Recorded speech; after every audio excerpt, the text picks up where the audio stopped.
ঢাকা বিশ্ববিদ্যালয়ের উপাচার্য অধ্যাপক ডক্টর নিয়াজ আহমেদ খান বলেছেন, ডাকসু নির্বাচন ঘিরে কিছু সমস্যা থাকলেও ছাত্র সংগঠনগুলোর আচরণে আশাবাদী হয়ে উঠছে প্রশাসন। যতক্ষণ সবাই উপাচার্যের হাত ধরে থাকবেন ততক্ষণ তিনি মাঠে থাকবেন বলেও জানান নিয়াজ আহমেদ খান। হাত ছেড়ে দিলে গণমাধ্যমকে ডেকে বলে দেওয়া হবে কোথায় কোথায় কাজে বাধা হচ্ছে।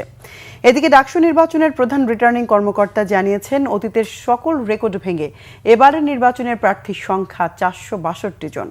আচরণবিধি লঙ্ঘনের কোনো লিখিত অভিযোগ নেই বলেও জানান তিনি। মহিবুল্লাহ মুহিবের রিপোর্টে বিস্তারিত। ঢাকা বিশ্ববিদ্যালয়ের কালো দিবসের আলোচনা সভা অনুষ্ঠিত হয় টিএসসি মিলনায়তনে। সভা শেষে সাংবাদিকদের সাথে কথা বলেন উপাচার্য অধ্যাপক ডক্টর নিয়াজ আহমেদ খান। তিনি বলেন, নানা মতানৈক্য থাকলেও মোটা দাগে ডাকসু নির্বাচনে অংশ নিচ্ছে ছাত্র সংগঠনগুলো, আর এতে বিশ্ববিদ্যালয়ের সাধারণ শিক্ষার্থীদের মাঝে আনন্দ উৎসব বিরাজ করছে বলেও মনে করেন তিনি।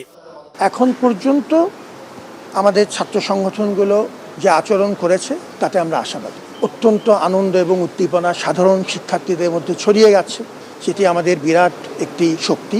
এই আয়োজনে সবাই যতক্ষণ আমার হাত ধরে থাকবেন ততক্ষণ আমি মাঠে থাকব।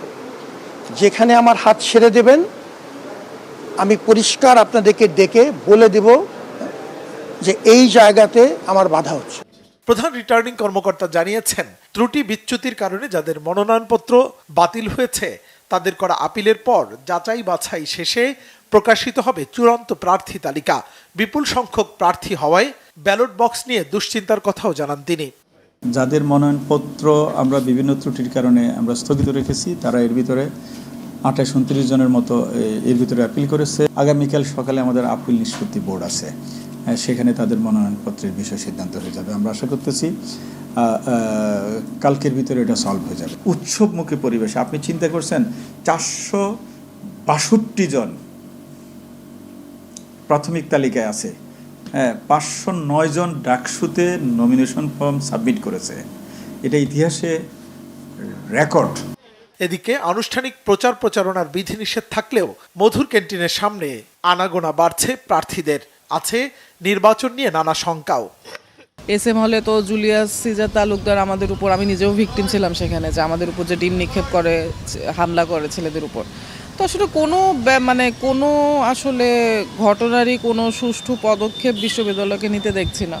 3 তারিখ নীল দলের যে সকল চরমপন্থী শিক্ষক শেখ হাসিনার পক্ষ নিয়েছিল তাদের কোনো বিচার আওতা আনা হয়নি। ঢাকা বিশ্ববিদ্যালয় প্রশাসনিক ভবনের বিভিন্ন কর্মকর্তা যারা 3 তারিখ শেখ হাসিনার পক্ষে রাজপথে মিছিল করেছে তাদের বিচারে আওতা হয়নি। সুতরাং আমার মনে হয় এই যে বিচারহীনতা সংস্কৃতি, এই বিচারহীনতা সংস্কৃতি কিন্তু একটি সুস্থ সুন্দর অংশগ্রহণমূলক মডেল ডাকসু নির্বাচনের ক্ষেত্রে অন্তরায় হয়ে দাঁড়াবে। 19 সালে যে ছাত্রলীগ নেতা সেই সময় হামলা করেছে আমাদের উপরে, ফৌজদারি অপরাধে অভিযুক্ত।